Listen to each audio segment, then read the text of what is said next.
Penerimaan siswa baru di Ambon tahun ajaran 2022 masih pakai sistem zonasi dan online.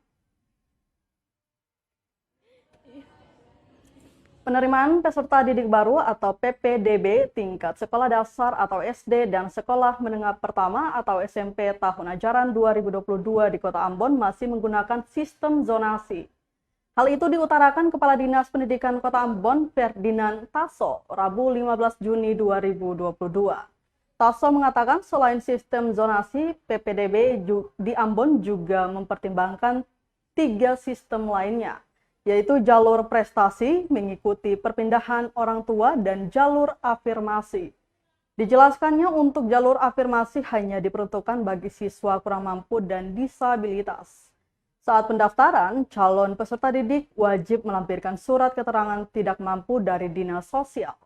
Selanjutnya, PPDB untuk semua sekolah di Ambon menggunakan sistem online.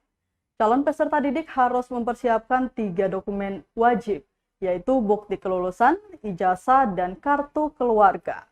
Nantinya, bila kesusahan mendaftar, dapat menghubungi pihak operator sekolah untuk dibantu.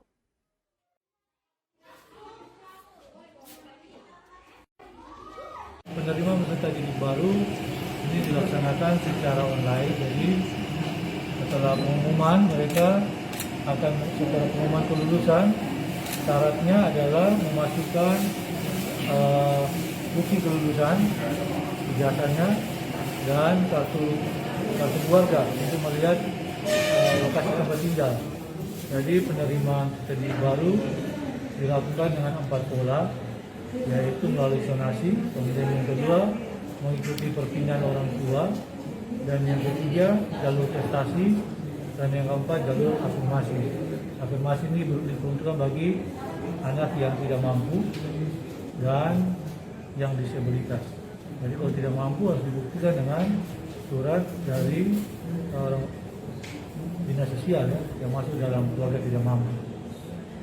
Nah, untuk itu kemarin izin kembali kita dinas sudah melakukan sosialisasi dengan semua operator sekolah untuk teknis pelaksanaan PPDB secara online.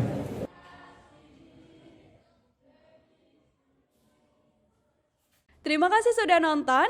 Jangan lupa like, subscribe, dan share ya.